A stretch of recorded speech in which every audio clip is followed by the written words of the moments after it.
Week 14 is upon us, and we're live here on YouTube. Mike Tomlin to Penn State. Pittsburgh falls to Buffalo. The Bengals get a big win, and the Packers win on Thanksgiving. We're going to talk about it here on Yelling from the Couch. I'm Breen Humphreys, joined by my co-host Gage Bertovich and Gordon Chatterton. Fellas, how are we doing this week? You guys all right? Sorry, Gage, I had to come out swinging like that at the beginning, but you guys doing all right? I'm doing better than what I was on Sunday. I'm still upset. I'm just happy that Cincinnati pulled out the win and kept Pittsburgh in it somehow. So sometimes you can count on the Bengals. Yeah, and we went on this show last week, and none of us thought that Cincinnati could pull it off. So shout out to them. Joe Burrow's back, and the defense actually looked good. I don't get how that is. I was saying last week on here, I was like, so Burrow's back. I was like, it doesn't matter. He doesn't play defense. Baltimore's going to win. And instead, the defense somehow gets inspired by Joe Burrow and turns over Lamar 5 times on Thanksgiving night. They're going to get Joseph Osayi's out here getting choked on a turkey leg. What a great post-game celebration that was for the Bengals. How awesome was that? As good as the game was, the celebration was better. It was crazy. And Lamar, everyone wants to talk about him, former MVP and stuff. You're right. But ever since coming back, he's looked awful, except in the Minnesota game. Well, that's not hard to look good in a Minnesota game. Well, yeah. I could go out there and play quarterback against Minnesota and would probably look halfway decent. You could go out there and play quarterback for Minnesota and probably be better than what they have right now. Oh, man. At least I know who to throw to. Max Brosmer, man, we talked about him last week too much on this podcast, and woof, man, that was bad. He was the best defender. Yeah. Yeah, they were just this awful week for them. The Rams, guys, we all went Rams last week, and the Panthers beat them 2 weeks in a row. The Panthers are like a defense, like turning guys over, like Purdy the week before. I mean, the offense couldn't do nothing in that game, but last week, turning Stafford over. And all this conversation previous week, Stafford for MVP, and then bro does this against the Panthers. Like, come on. Now, granted, Panthers aren't a horrible team this year. They're a pretty mid team, but it's better than the Saints or the Falcons or something like that. They actually have a winning record. So it's not like it was the Panthers of old, but still. You got to be better than that, Stafford. Yeah. I'm going to give Panthers this. They've got to have one of the better secondaries in the NFL. Yeah. J.C. Horn is. That's actually right now, that's their MVP. Mm-hmm. I mean, he made a backhanded fucking pick a couple weeks ago against Purdy. That was a fucking highlight reel by itself. Yeah. So, Gage, Pittsburgh. First half, you said, hey, can we just play 30 minutes? If they could just play 30 minutes, that's all I'll take. Reason for that, there's a stat floating around out there. I screenshotted this yesterday. The Steelers have blown 4 halftime leads this season. If they do it a 5th, it'll set a franchise record. Pittsburgh ranks top 5 in the NFL with 9 halftime leads this season. Combined record of the rest of the top 5 in those games, 33-4. The Steelers, 5-4. So if we could play 30 minutes, I'm all for it, and the record would look great. Give us a little bit more wins out here. Buffalo would have gone down, would have taken down the Packers, would have taken down a lot more teams. And we don't know how to play second half football. We also don't know how to protect our quarterback. We also don't know how to just stop the same damn run play every time. When you're out there running duo, left, right, everyone in the stadium knows what's happening. Everyone sitting on the couch at home knows what's happening. But for some reason, Terrell Austin and his infinite wisdom has no idea what's going on. How do we make adjustments? Let's call cover fucking 4 and just have some fun out here when, they need 4 yards for a first down. Let's play our corners 9 yards off. And man press doesn't exist in this game anymore. I'm so over Terrell Austin, and there are several former players, Steven Nelson being one. Nelson said that when he was in Pittsburgh, Terrell Austin was the defensive back coordinator.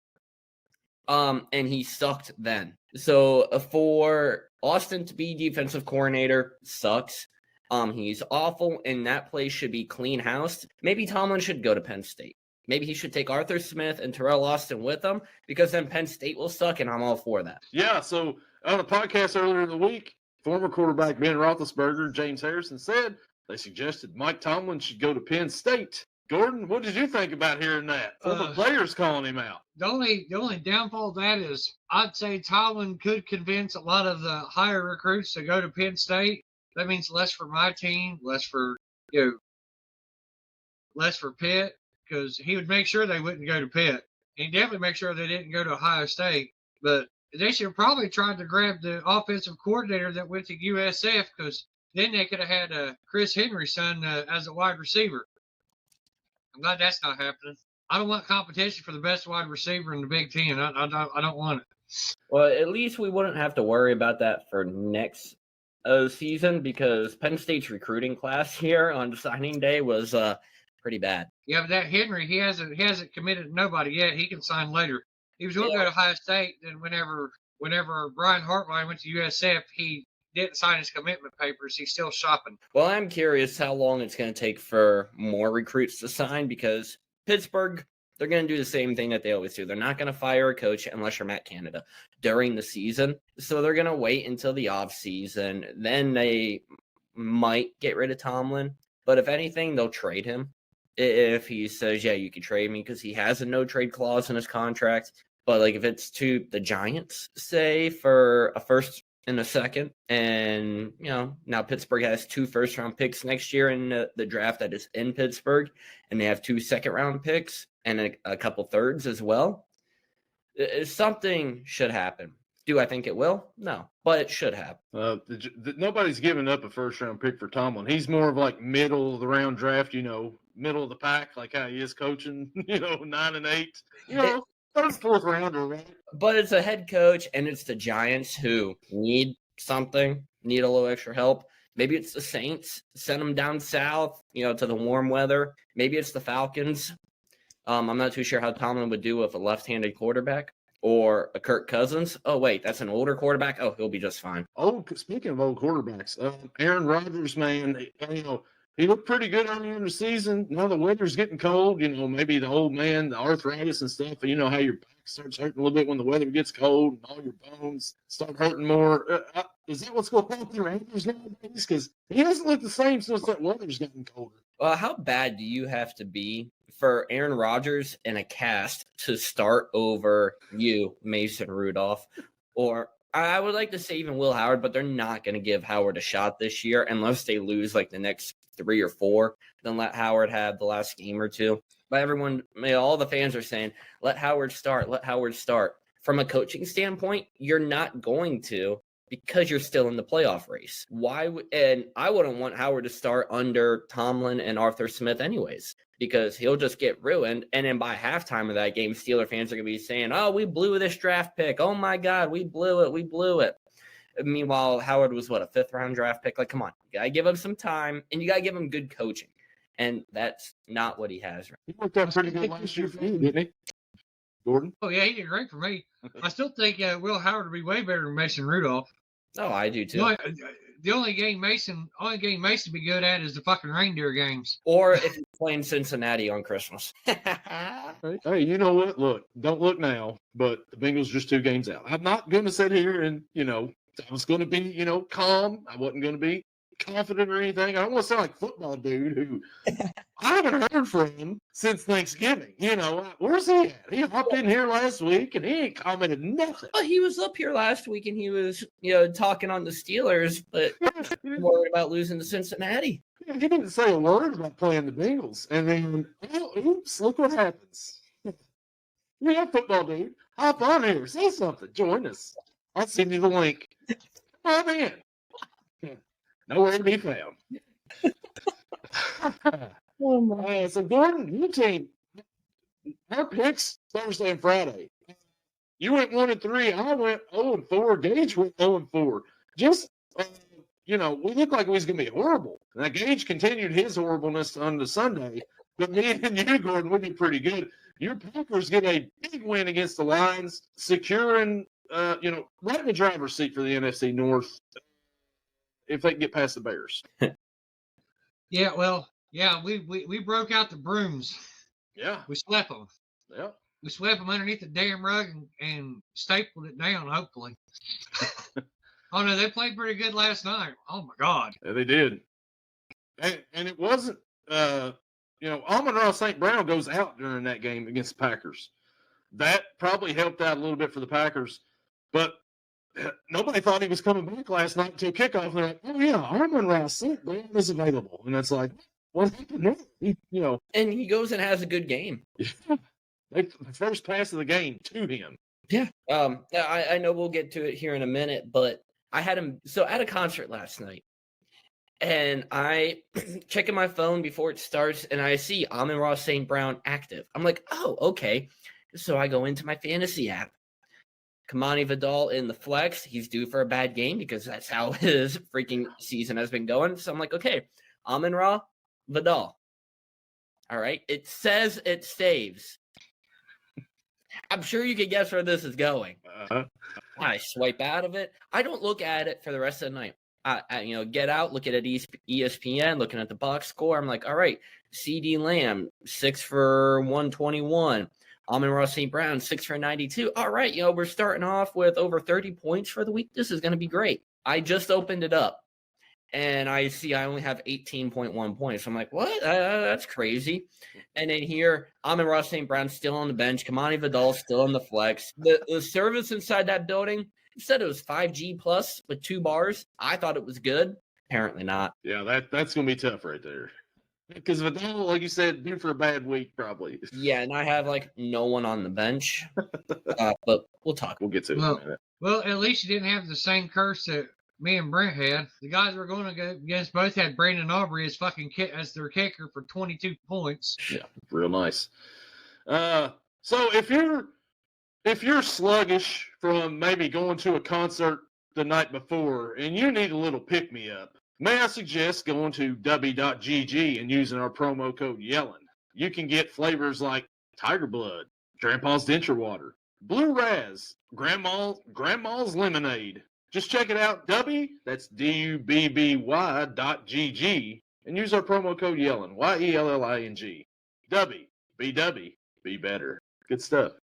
It's good stuff. That's why I drinking it early this morning, because someone, I don't even know where you pulled that promo from, but someone might have been at a concert last night. Yeah, man, partying hard, and W will pick you right back up for the next day. So, yeah, man. So let's go ahead, Gage. And let's have me fumble around for a minute like I do all the time on this here, and let's get into it. From turf to tears, it's Injury Fears. Who's sidelined this week in Cage's Fantasy Sphere? So we have a lot of questionable markings this week. We also had a lot of, not a lot, but a few buys. So starting off quarterback position, Lamar Jackson, questionable against Pittsburgh. Offensive coordinator Todd Monken said Thursday that he expects Jackson with an ankle injury to play, but this is now 4 weeks in a row that Lamar has missed practice during the week due to some injury, and it's 4 weeks in a row that Lamar has sucked. So keep an eye out on that. We might replace him with Jordan Love. But with the way Pittsburgh's defense is, I don't know if I want to do that right now. It might be a King Henry game. I don't know. Running back position, we have Aaron Jones, questionable. Shocker. It feels like he's questionable every week on this segment now.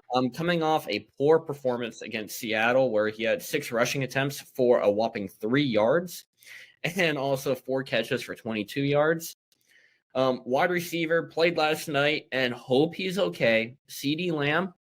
A scary situation there, hitting the ground hard and then pulling a Tua. After coming off a 6 for 121 game, still a good fantasy performance, but hope he's okay for the rest of the season. We did make a move this week because we needed to. We picked up Jacoby Myers off of the waivers. Projected almost 11 points this week against Indy. He's been good ever since coming over from the Raiders. So I'm hoping that continues this week. 2 games in a row with the touchdown. Granted, that was against Tennessee and Arizona. But with Sauce Gardner, I believe he's out this week. So hopefully, we can get some movement on that side. In the flex position, as I mentioned, Kamani Vidal against Philly. The only saving grace on that is Jalen Carter is out.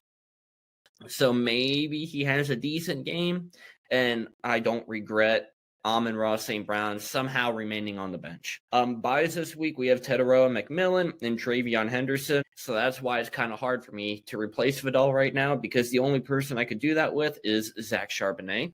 The rest of the bench is Jordan Love and the Texans defense. And obviously, they can't go into the flex position. Matchup this week, we are starting out with an 18.1 to 14.7 lead. We are, I believe, projected to win it. ESPN right now doesn't have the projections up for some reason. But he does have Drake May, Wan'Dale Robinson, and Hunter Henry all in the starting lineup, who are all on buys this week. So if I can't win against that, I should just quit.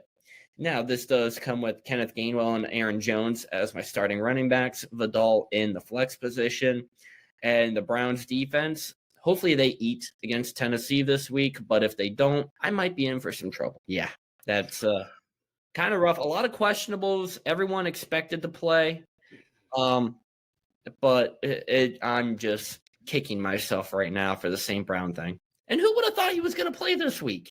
Nobody. He got hurt, and then what was it, 10 minutes before or kickoff? They're like, hey, my guy, he's active. Yep. I just turned on Prime before me and Gordon recorded our podcast last night at like 8:10, and they were doing the report, and they're like, Amon-Ra St. Brown is geared up, suited up, ready to play. And I'm like, what? Where did that come from? Since when? Yeah, they talked like he was going to be out this week and, out next week, and, he come out there and, like you said, 90-some yards. No, he's good to go. Yeah, great game for him. Yeah. And for everyone that started him in fantasy. And everyone who put him on the bench, sorry about that. Yeah, what idiot would do that? Man, so that's Gage's, injury report there for his fantasy team. Get a little bit, lengthier than usual. You've been pretty healthy for the most part this year. I have been, and it's been kind of scary. I knew I was, due for an injury week, and it seems like that's what we have. Hopefully, I don't know if I want to say hopefully Lamar plays, but hopefully Lamar plays. And Aaron Jones, he'll play, but he might have 5 yards on the ground and 30 through the air. I took Lamar out of my starting lineup and put Jared Goff in, which, 16 points or whatever it was. Yeah. You'll take that over the Lamar 6, 7, 8 that he's been giving you. Mm-hmm. Oh, yeah, definitely. He's better than his 6, 7 points that he's been getting lately, for sure.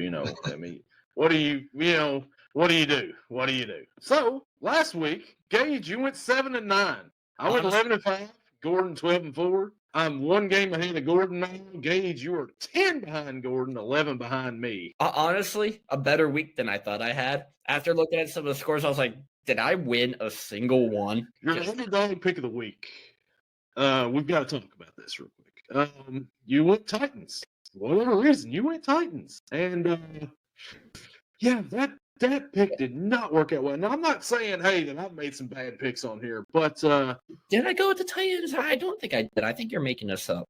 That was rough. That was a rough one right there. I don't know what the thought process was about going with the Titans against anybody. Maybe we do them back-to-back weeks. Maybe we take Tennessee again this week against Cleveland. Right? Double down on it. Double down on it. Double or nothing. We're at the casino. We're gambling right now. Come on, Daly. You got to give me double or nothing. Yeah, and so like I said, Thursday and Friday, 0-4 for me, 0-4 for you. Gordon was 1-3. And then Sunday, me and Gordon killed it. And you just continued to just be like, you know what? There's the cliff. I'm just dropping right off of it. To be fair, I did go 7-5 after Friday. Yeah, that's true. You had a winning record. Yeah, that's all we care about on this show. You're still overall. You're way up. But yeah, you know what? Black Friday, Thanksgiving Thursday, just killing me. And I would prefer if we didn't have that slate again. Thank you very much, NFL. I actually like the Thursday night slate. I like being wrong about the game. I'm actually fine with all the teams that won on those days. The Eagles. So we talked about this last few weeks. Are they not the most disappointingly miserable kind of experience to watch? I mean, are they just like those guys are hard to watch, aren't they, Gordon? Eagles, like right now, like they're not fun at all. No, well, the only upside is I had AJ Brown starting in my fantasy league, and he had a hell of a night. Hey, well, so That was it. So the thing is, that's the thing. Like he's complained about not getting the ball all season. They've been winning, and now he's getting the ball, and they're losing. And like that's the only excitement for the Eagles is AJ Brown right now, and the rest of the team is just like Saquon. Like where's that guy been this year? Like he is totally different. Jalen Hurts is not fun to watch. Their defense is good, but I mean. Yeah, anytime you watch an Eagles game, like they keep putting them on prime time too, and it's like stop putting them on prime time. They're not fun to watch. Put them at 1 o'clock on CBS or whatever. There was one metric where they were showing that Saquon Barkley had more yards after contact than he had yards. So he's getting hit behind the line of scrimmage a lot. That has quite a bit to do with it. Yeah, if you've got to break a tackle 2 yards behind the scrimmage, your rushing game is not going to be nearly that good. And Landon Dickerson being out probably does not help that cause at all. And you want to talk about Barkley? He only has one game this year over 100 yards. That was against the Giants, who went 14 for 150 and 1 touchdown. This time last season, he had what? 1,600 yards or something stupid? Like it was a lot. It was a lot of yards. I multiplied it by 15, I think.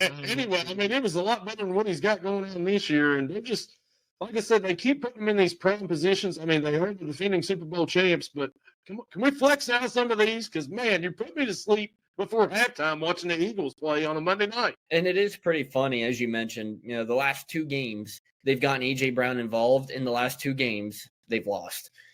He's had 18 catches for 242 yards and 3 touchdowns over the last 2 games, and both of them resulting in the Bears running all over them and 2 losses altogether. Yeah, I mean, that helps for your fantasy, I guess, Gordon, but for watching purposes, forget it. No, it's not fun to watch, but no, it's fun to see that stat line. So, let's go ahead, guys, and let's get into our picks this week. Let's start it out with the Cincinnati Bengals traveling to Buffalo to face the Buffalo Bills at 1 o'clock on Fox. Buffalo's a 5.5-point favorite. So, coming off of a win last week. The Bengals also coming off of a win last week. I don't know why I threw it in there. I never do that on picks. Sorry. Gordon, who you like in this one? In this game right here, the way the Bengals defense played last week, and the fact that Bills can't do much of anything really. I mean, some of the games they've won this season, they're kind of lucky to win. And I'm still not going to forget the beat down by the Falcons when I picked the Bills. But I think the somewhat half-breed alien will show up. Not the alien, just a half-breed will show up. Bills will win, but I don't think they're going to cover. I think Bengals might actually beat them, but I'm going to take the Bills, but no cover. They're not going to be able to cover. Gage, what do you think? I beg to differ on the thing that the Bills can't do anything. 249 yards rushing last week against a certain team, and that's the key for Cincinnati's defense. They hone in on the rushing attack this week. If they stop James Cook, Ray Davis, Ty Johnson, and Josh Allen, they're going to win this. I have no doubt. Is T. Higgins back? Do we know? I think he's been participating. I don't know if he's back or not, but well, it's trending in the right direction. Man, I don't want the Bengals to win, but something tells me they're going to. The only thing is it's in Buffalo. Bills Mafia is going to go crazy, and just because of that, I got to take the home favorite. But I think this early matchup for game of the week, maybe. Give me Buffalo in this one, and I'll take Cincinnati to cover. So you mentioned T. Higgins. He's a full participant in practice on Thursday, so he's trending in that direction. Cincinnati Bengals last week, Joe Burrow comes back. The defense decides, hey, we've got a defense over here. Trey Hendrickson's still not back for that defense yet. This game was supposed to be a 4:25 game because they thought playoff implications earlier in the season. They flexed it to 1 o'clock because they said, well, there's no playoff implications. And then Burrow comes back, and all of a sudden, we're back, and there's some playoff implications once again. Maybe they flexed too early. I don't know. But it's 1 o'clock against the Bills. The Bills had pretty good game last week on the ground, like you said, against Pittsburgh.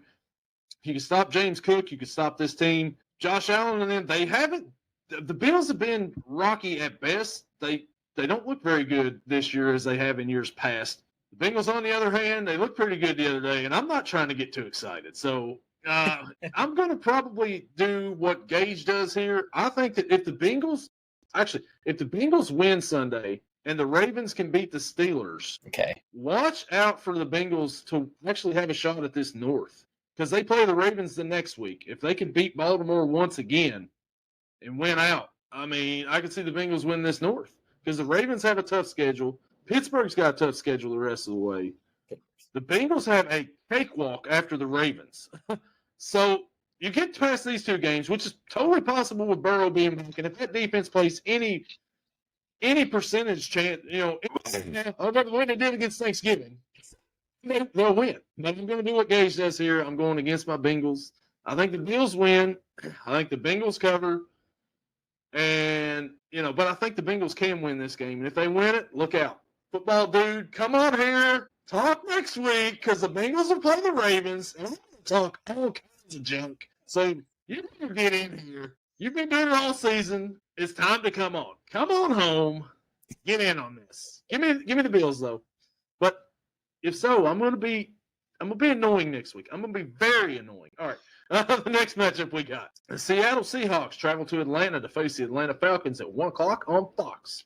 Seattle's a 7-point favorite. H, what do you think here? Yeah, not much, I don't think, to talk about with this one. Seattle shut out Minnesota last week. Not hard to do with the quarterback play that's out there, but they still did it. Not good stat lines all around for certain skill position players, but they didn't need it either. You didn't need JSN to have 150 yards and 2 touchdowns or anything like that. Falcons, they're one of the teams you can't predict this year. They're like, oh my gosh, they're going to get hammered this week, and then they come out and win. Or, oh, they should have this one easily, and then they go out and get hammered.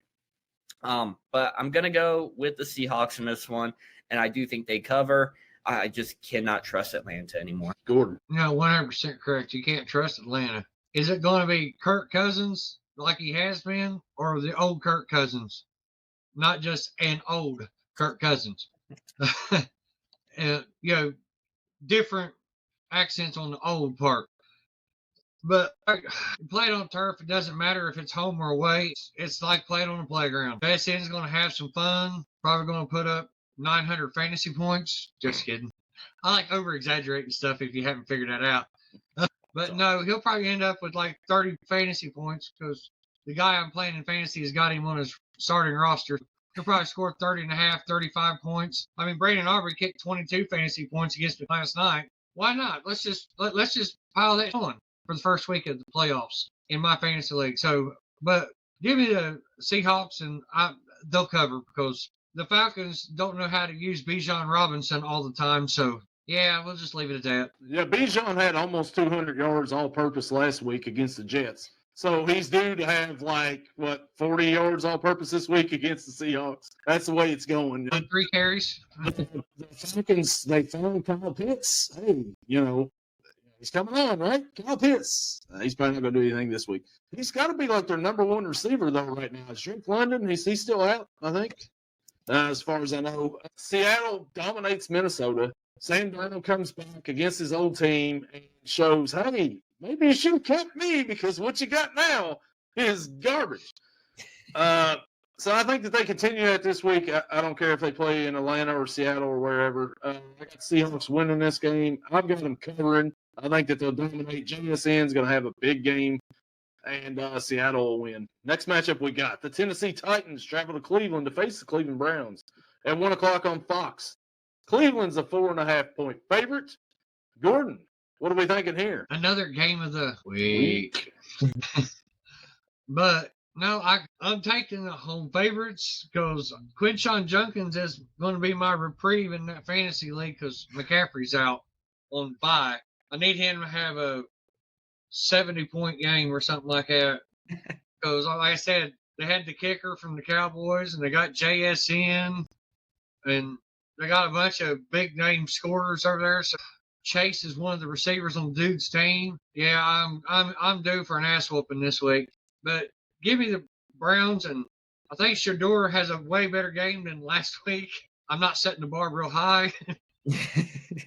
Also, the Niners are better, even with their fifth string linebackers, than the Titans are on defense. Yeah, and that's why. I mean, there's a report that Junkin should have a huge game, and I hope he does. But give me the Browns and a cover because the Titans are just, oh my God, they are just that bad. Gage, Oh, they're that bad. Gage, is this a spot where we do the underdog pick of the week and we double down? After last week, I can't. Especially, if Cleveland didn't have as good of a defense as they do, I'd probably be like, yeah, let's double down on them. But Cam Ward might get sacked 28 times in this game. He might have more sacks than he does pass attempts.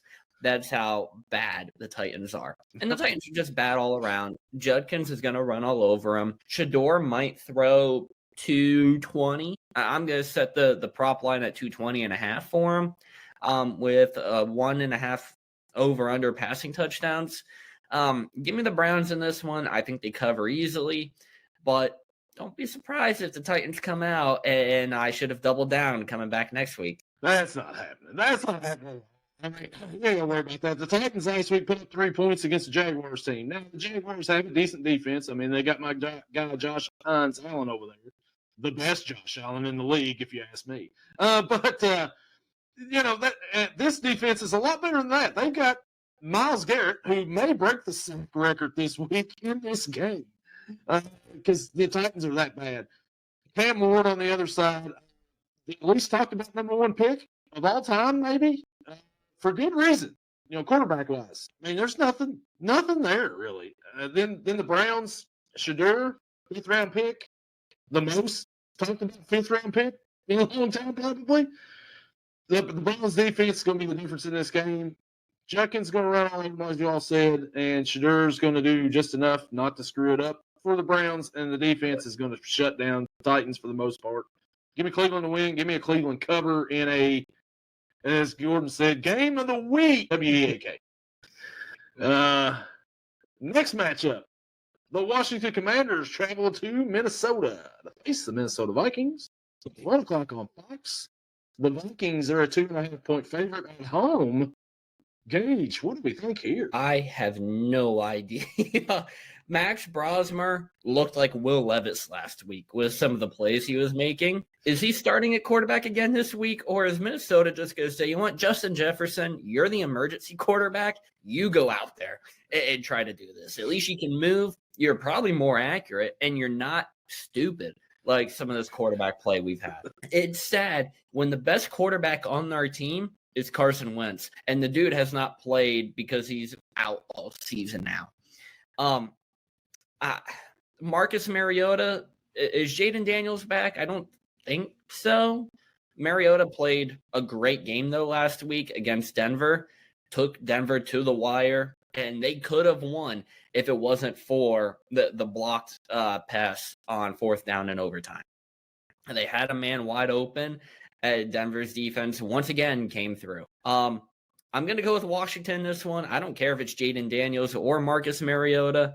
As long as Max Brosmer, J.J. McCarthy, or I said the other guy last week at quarterback, and I can't, John Wolford. If it's him at quarterback, it doesn't matter. Washington's going to win this one. Give me the Commanders, and obviously they come. Gordon, what do you think? Yeah. Marcus Mariota is better than their QB room. And that's not, and that's setting the bar very low. But anyways, going back to fantasy, I picked up Chris Rodriguez because of McCaffrey being out, and he was the best available I could pick up. So I dropped Emmanuel Wilson because Jacobs is back. He's not playing. So I got Chris Rodriguez, picked Scary Terry up. So I'm hoping I get kind of the same results as I got last week, or that he did last week.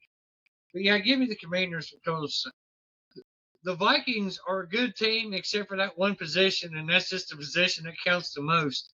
their quarterback because they ain't got a quarterback for shit. Well, a lot of times I think the quarterback is just standing back here waiting to take a shit, I'm sure, because they definitely ain't looking to throw the ball. They're just holding it. It's like, I'm just kidding.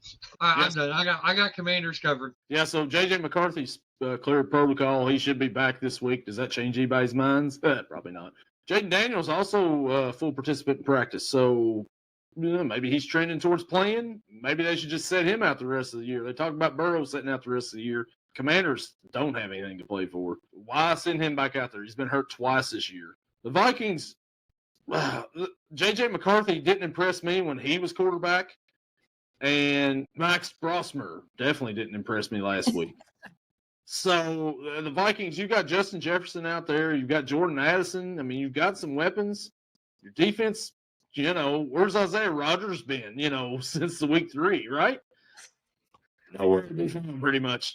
I've got the Commanders winning this one. They should have won last week in Denver, like you said. They had a chance to win with the 2-point conversion and failed. Give me the Commanders to win, and of course the Commanders cover because they are the road dog, Jesse James. There we go. And going with the Vikings quarterback room, I don't remember when this was, a second. So back on Tuesday, they cut a quarterback.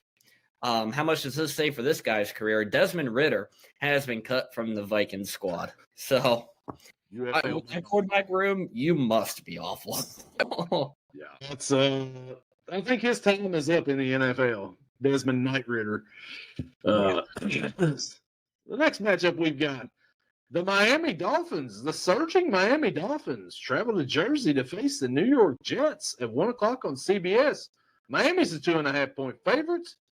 Gordon, both of these teams got a win last week. What do you think on this one? Under normal circumstances, I wouldn't go this way. But it is being played in New York, and it is in December, and it's cold, and Miami cannot play in the cold. We've learned that over time. So I'm taking the home dog Jets just because it's being played in New York and in the cold. And Miami does not play well in the cold.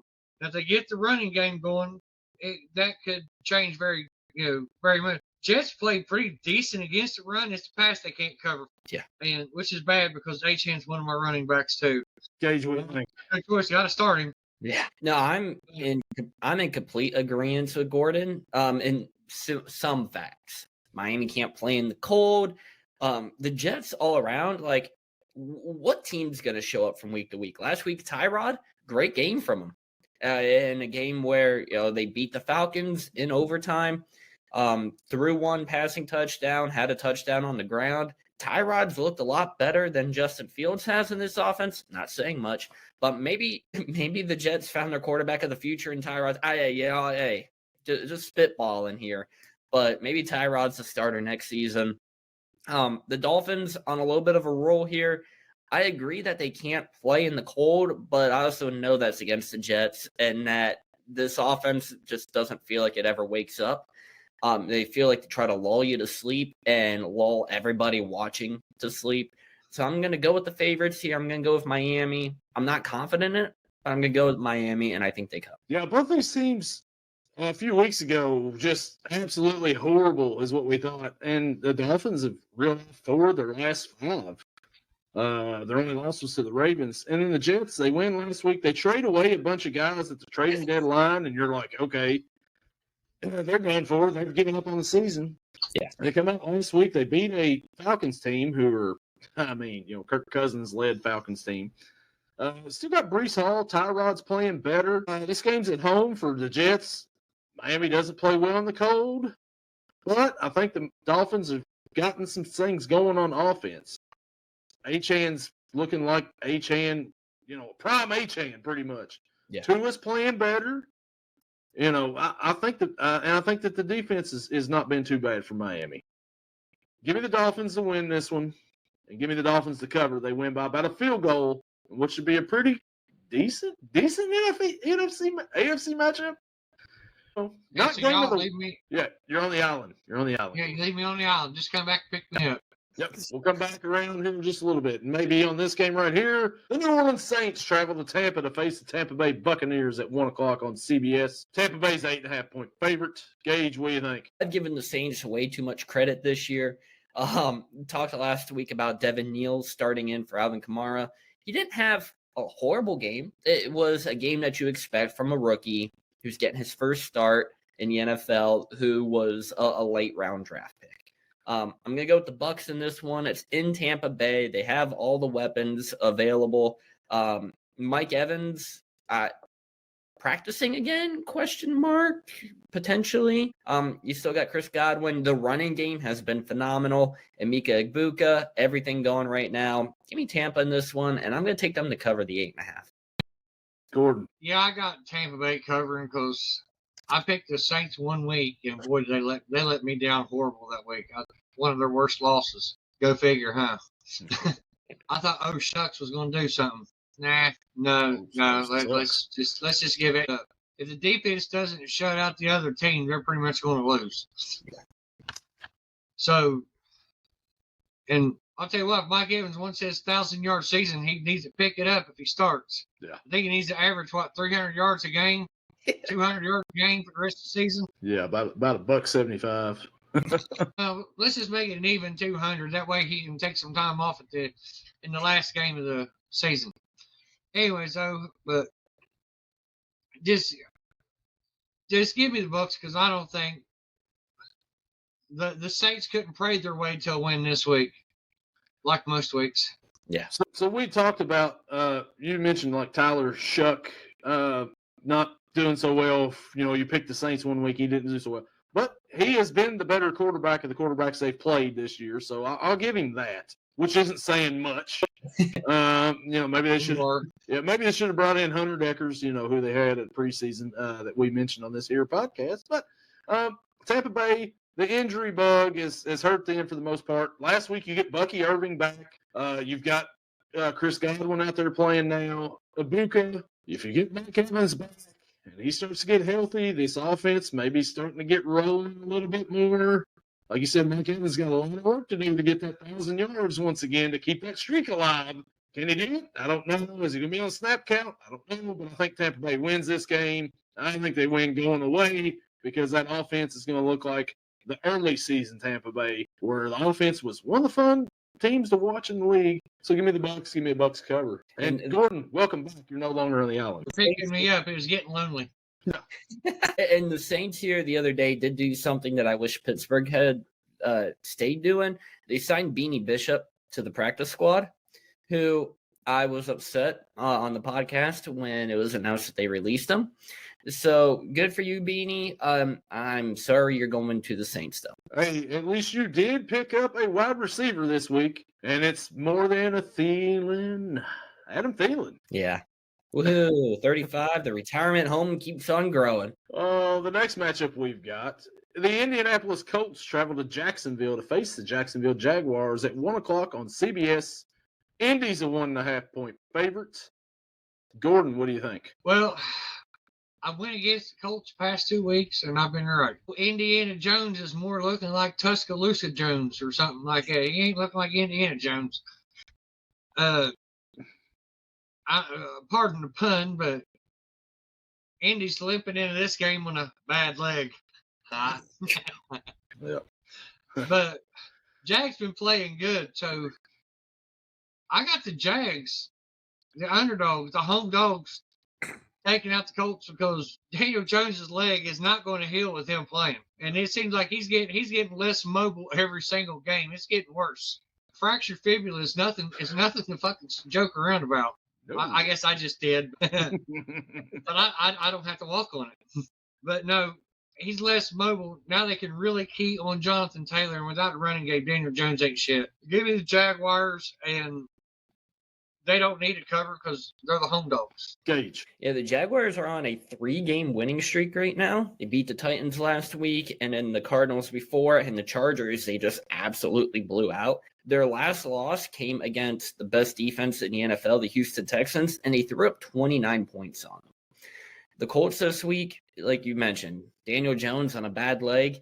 you got Jonathan Taylor back there, but you're without Sauce Gardner. How much of a threat is Daniel Jones going to be when he can't move? That's going to be the question. And I'm agreeing with you. I think the Colts dropped this one. I'm going to go with Jacksonville. And it's amazing, at the beginning of the season, oh my gosh, the Colts Super Bowl team, they're the team to look out for. And now they're like, oh, they're falling off a little bit. Give me Jacksonville, and obviously they cover. Yeah, so the Colts, as you mentioned, Daniel Jones, limping into this game a little bit, still playing on the fractured fibula. That's no joke right there. He's been a different quarterback, and now we know why. He really hasn't looked the same the last few weeks, and we've got the reason why. Jonathan Taylor has not played well the last few weeks. I mean, for him, he still had 80-some yards last week, 50-something the week before.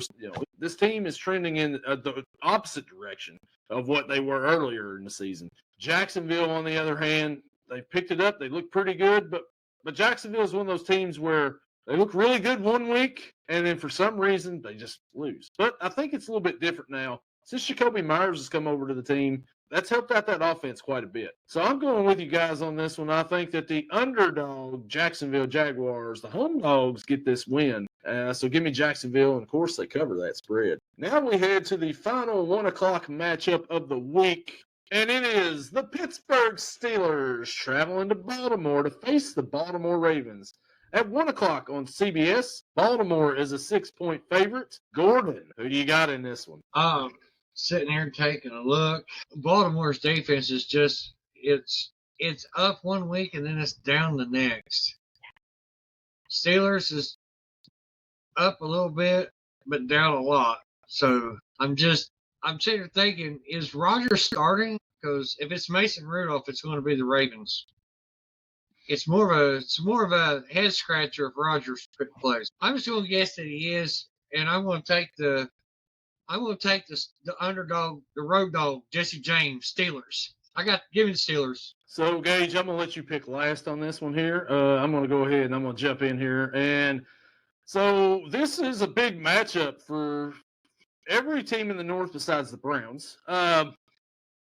Pittsburgh did not look good last week. They haven't looked good in the last few weeks. 6-6 right now. Baltimore's come up. They've tied them up 6-6. But also, Baltimore didn't look so hot last week either against the Bengals on Thursday night and Thanksgiving. This is. I think the spread is a little high here. I know it's at home, but I think it should be a little bit lower. I think it's going to be a close game. It's going to be a knockdown, drag-out AFC North matchup. But are either one of the quarterbacks going to be healthy? Derrick Henry hasn't looked the same. Can Pittsburgh get a running game going? Wide receiver-wise, DK Metcalf, really good wide receiver. He's got the speed, he's got the strength, but he can't run a route real well. You need somebody, you need to get some wide receivers in the offseason. What Pittsburgh really needs there. Pat Freiermuth, you haven't heard a whole lot of him this season either. What's going on with these guys over there?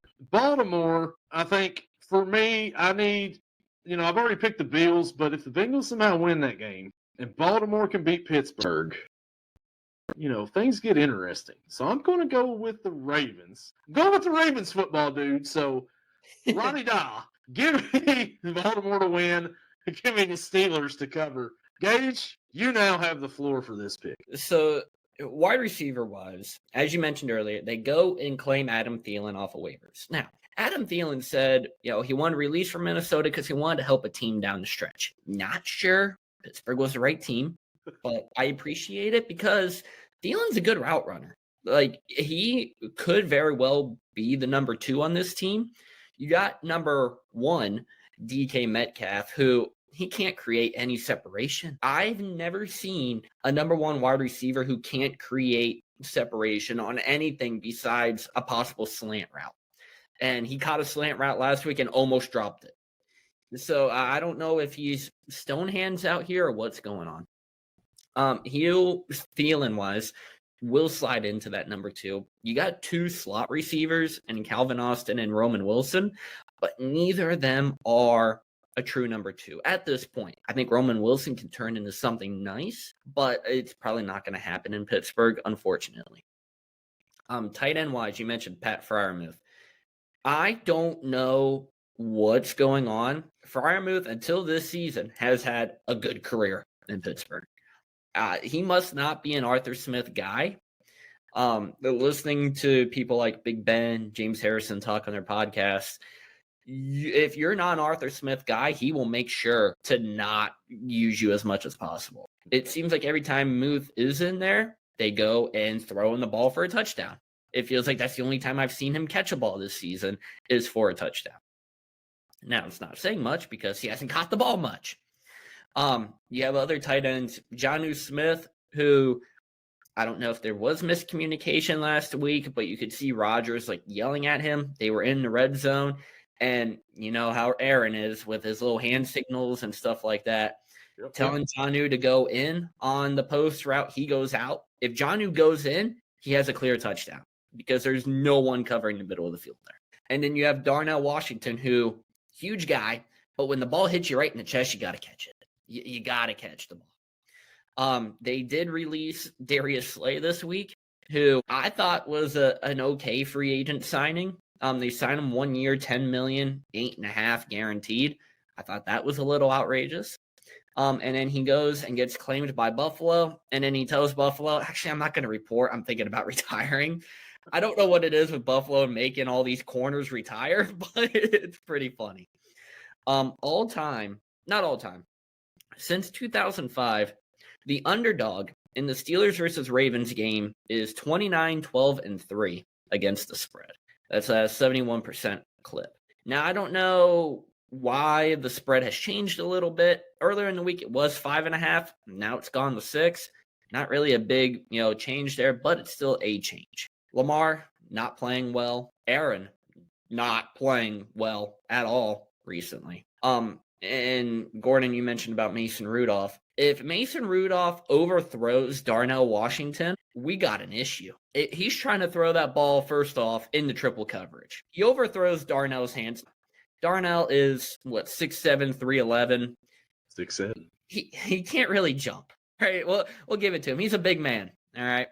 But if you overthrow him when he has his hands up like this, you threw that ball 9 feet in the air, 10 feet in the air, and the safety just happened to be there on the sidelines to catch it. Lucky play, I think, for the safety, because he was moving in to trying to tackle Darnell, and he was like, oh, look what I found. Defensive-wise, Derrick Henry might run for 300 yards in this game. James Cook ran all over him. Ray Davis ran all over him last week. I'm going to do what I normally do here, and it's going to kill me to do it. I'm going to take Baltimore. I'm going to take Steelers to cover the spread, though, because it's AFC North, Steelers-Ravens. It always feels like a close matchup. Steelers need to win this one, though. Move the 7-6, put the Ravens at 6-7. Cincinnati comes in next week. They beat Baltimore. All of a sudden, maybe Cincinnati jumps up to number 2. Ravens fall down to number 3. Football dude, I know you're not going to like that, but you're going to like my pick this week. Give me Baltimore and give me a Steeler. I'll stay on the island. Goes back on the island. And we move to the 4 o'clock window of Sunday's games, and we've got the Denver Broncos traveling to Vegas to face the Las Vegas Raiders at 4:05 on CBS. There's a 7.5-point favorite. I'm kind of surprised by that one there. Gage, what do you think here? You talk about one of probably the luckiest teams in the NFL right now, the Denver Broncos, just scooting by barely with each win that they get. Now, it is the Raiders this week, and the Raiders, are bad.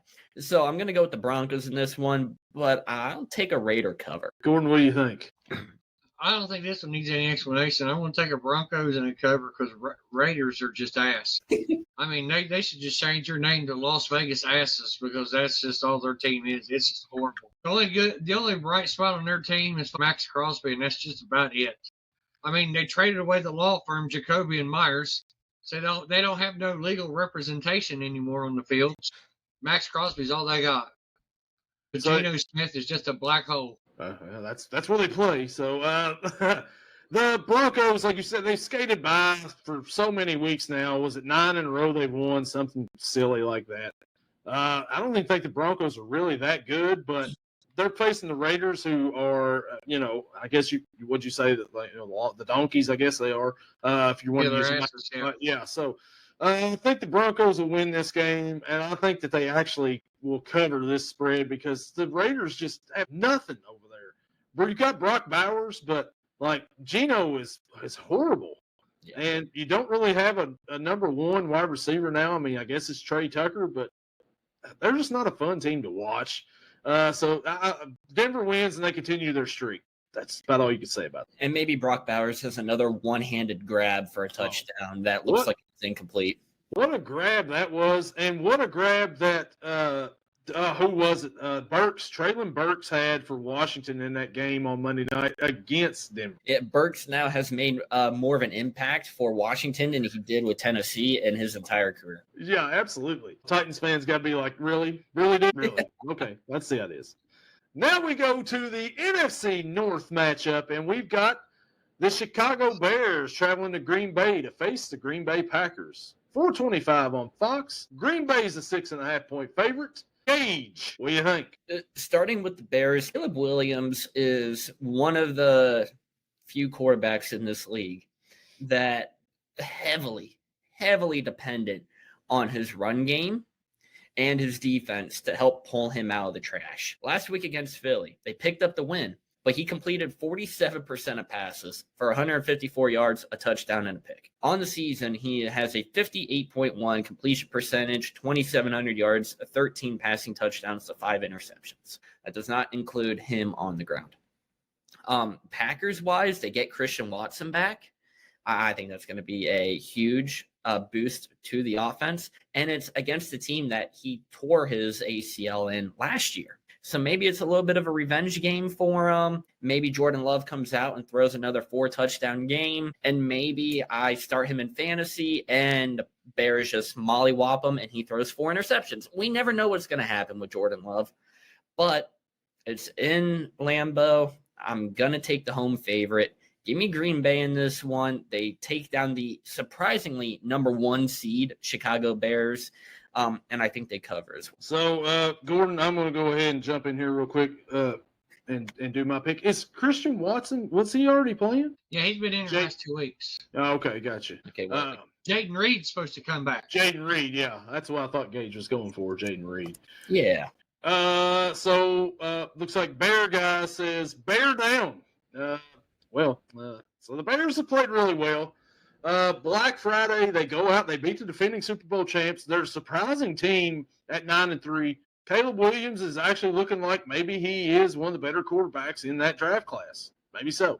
You got Roma Dunze, really good receiver. Luther Burden's playing really good as a rookie out there.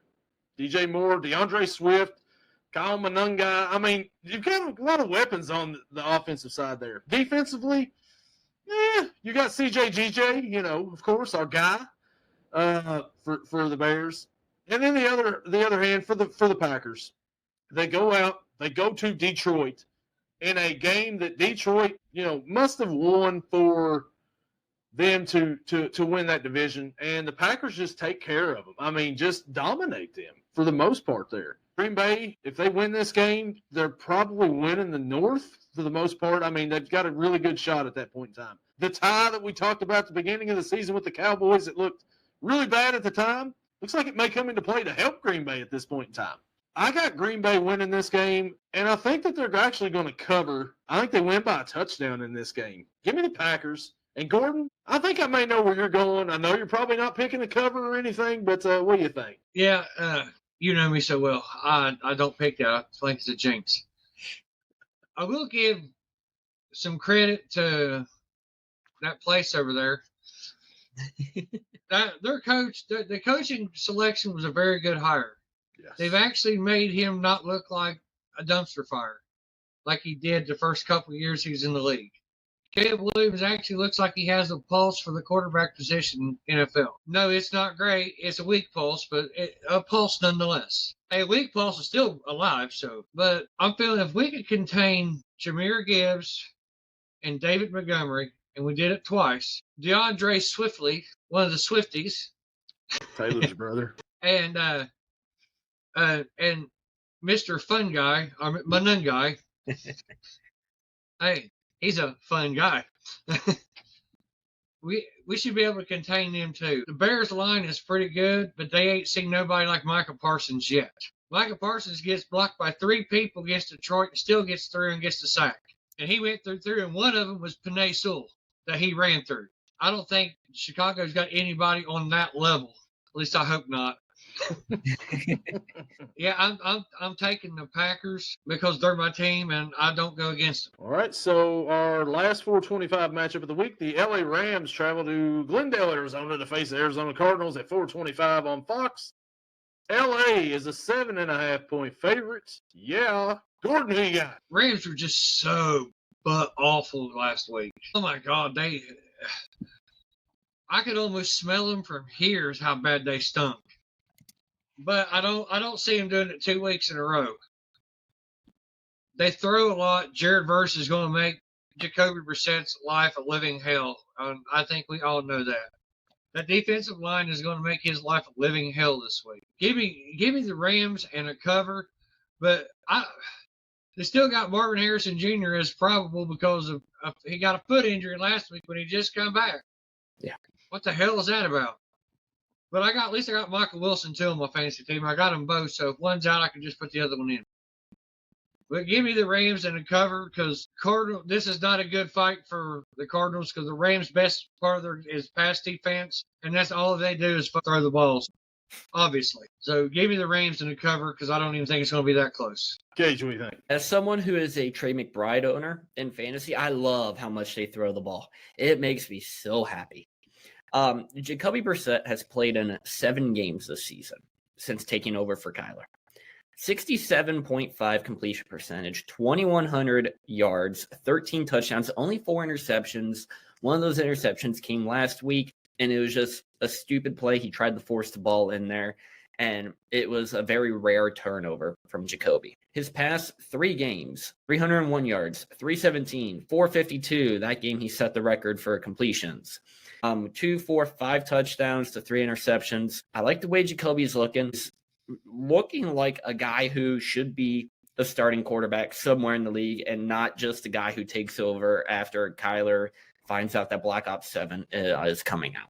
For the underdog pick of the week, we're going with the Arizona Cardinals. They're going to try to capitalize on the Rams being down a little bit after losing to Carolina this week, maybe force Stafford into a couple more turnovers, and Trey McBride, Michael Wilson, if Marvin Harrison plays.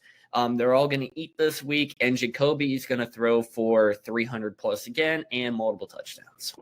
Underdog pick of the week. Wasn't expecting that there because the Rams coming off of a loss last week. Like Gordon, you said they look terrible. They still look terrible and scored 28 points in the game. The offense, they give up a bunch of turnovers and they still score 28. They're still a really good team. I think they're going to come back this week. They're going to bounce back. They're going to be mad that they lost last week. They're going to want to prove something. On the other hand, though, the Cardinals, how much fun have they been offensively? I mean, Jacoby Brissett out here breaking records in some weeks and just throwing the ball around everywhere. Absolutely no running game.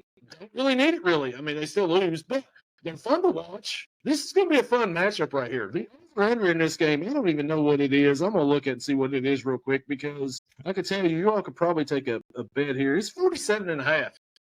Over, that's low. Take the over in that one.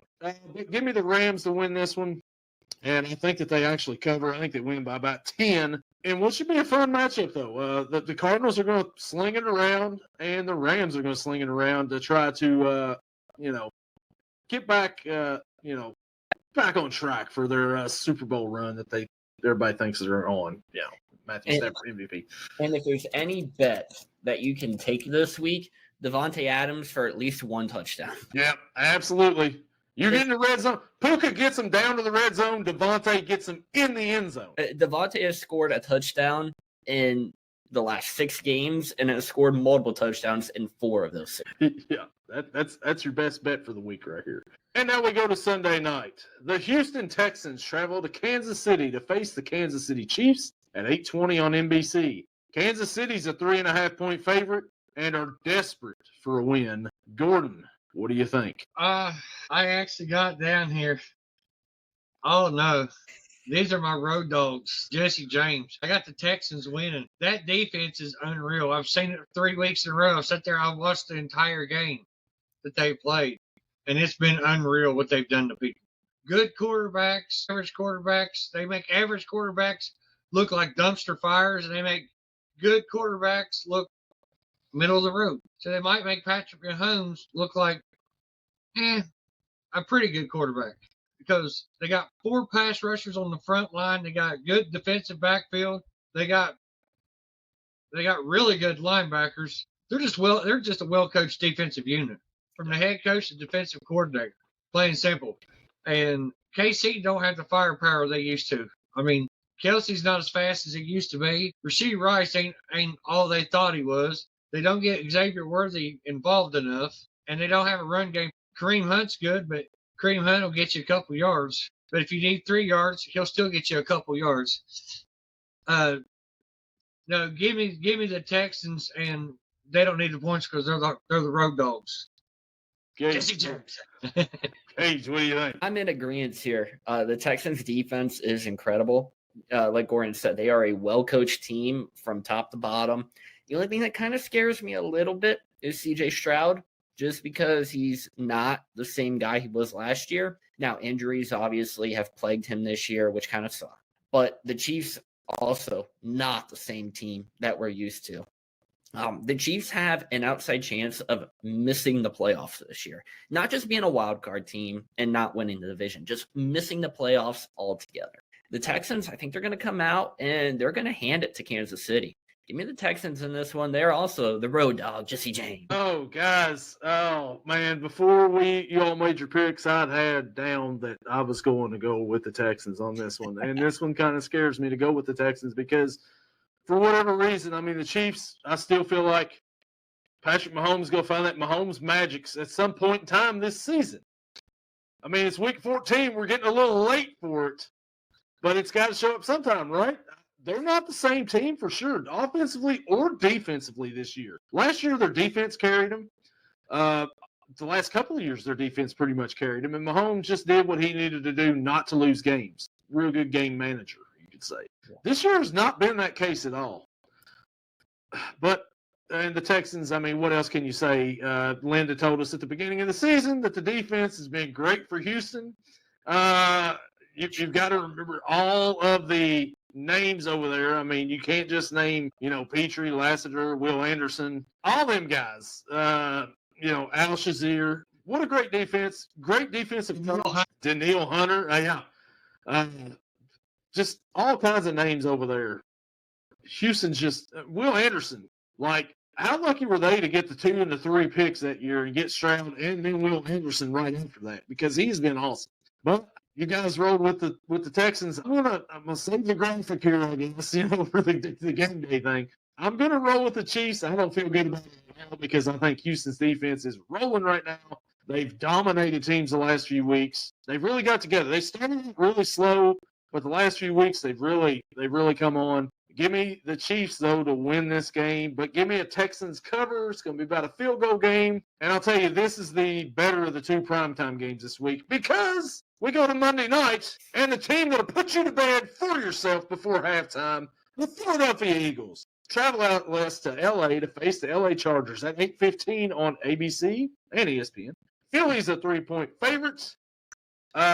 Gage, got to hand it to you here. We'll let you go ahead and take this one here. Yes. So, as I mentioned earlier, Kamani Vidal due for a bad game. So, the Chargers are going to have no running attack in this game. Now, it might change a little bit. Jalen Carter out for the Philly defense. But A.J. Brown, maybe he needs to have a quiet game. Maybe he needs to have a quiet game for Philly to win. I think Philly's going to win. Maybe this is a Saquon game. He gets back on track, his second 100-yard rushing game of the season. I don't know. This is a hard one to pick just because I don't have faith in either of these teams. The Chargers can come out one week and absolutely destroy Pittsburgh and then get absolutely destroyed the next week by Jacksonville. Philly can allow 200-plus rushing yards to DeAndre Swift and then allow 4 to Kamani Vidal this week. You don't know what's going to happen. But I'm going to go with Philly in this one, and I think they cover. Gordon, I'm going to hand it over to you now. Thank you. I'll take the handoff for a Kareem Hunt 2 yards. Hold a second. Sorry, I had to throw it again. I've got the Eagles, and they can't seem to run the ball, but I think they're going to get Devontae Smith and Dallas Goedert more the ball, more than what they have been, and keep AJ Brown involved because they ain't been because they can't run block. So getting Saquon Barkley getting started is hard if you can't get him started because you can't block. If he's got to break 3 tackles behind the line of scrimmage, he ain't doing very good. But I got the Eagles. I got them covering because it's at the Chargers, and every team other than the Chargers, it's like a home game when you go to the Charger Stadium because their fans don't even want to come to see them. There's plenty of empty seats. Yeah. So you guys, I tried to hand it off to both of you guys. You both fumbled on this one right here. Justin Herbert dealing with a hand injury, limited in practice today. Left hand, offhand, I get it. But I think that's going to be a difference. You've got to still be able to hold the ball and grip it. And if you've got a, fractured hand or whatever he's got over there, it's going to be a little difficult for him. Still playing. If this was Joe Burrow, he would be out for 5 weeks, letting the hand heal, of course. But, it's Herbert. He's toughened through it. Give him credit on that. The Eagles. Oh, my gosh, the Eagles. We talked about them. Hey, no quill for the NFL. But I think that they win this game here. They bounce back. They ugly it up like they do every week. Gordon saying, I think that A.J. Brown's probably not going to have as big of a game this week because the Eagles are actually going to win a game. Give the Eagles the win. And it's not going to be a fun watch. This is the least fun game of the primetime week, maybe month, right here. Give me the Eagles a win and give me an Eagles push. It'll be about a field goal game. And I'm only saying that because I think if Herbert was actually healthy, I may have the Chargers winning this game, actually, because I don't think the Eagles are as good as they were last year, for sure. And let's go to the bye teams. We've got the Patriots, the Giants, the Niners, and the Panthers, the last bye week of the season for these 4 teams right here. Yeah. At least we don't have to worry about buys in fantasy anymore after this week. And for some of us, we don't even have to worry about fantasy anymore. 5-8, already out of the playoffs. How you doing? I'm also eliminated from playoffs, but we have the loser bracket going on. So, yeah. I'm 9-3 in both of my leagues, and one of my leagues it started the playoffs starting this week, and Christian McCaffrey is on a bye. So last week for him. Yeah. We're getting into it, guys. It all depends on what everything goes this week. See if I'm excited next week or not. We'll see. But should be a good week of football. A few good games. It's going to end with a dud on Monday night. Does y'all have anything else you want to add here to the end of this one? Gage got something. Non-football related. But last night, while I'm out there, concerting it up, I get a notification on my phone from Jet Passon of ESPN and MLB Network that the Pirates made a trade, and I really love the trade. The Pirates made the first major move of the offseason, going to be their only major move of the offseason. They acquired the password from Boston, which I love. And I don't know how to pronounce his first name, so I'm not even going to try. But Garcia and pitching prospect Jesus Travioso from the Red Sox for right-hander Johan Oviedo, pitching prospect Adonis Guzman, and left-hander Tyler Samaniego. Don't know. Yeah, something like that.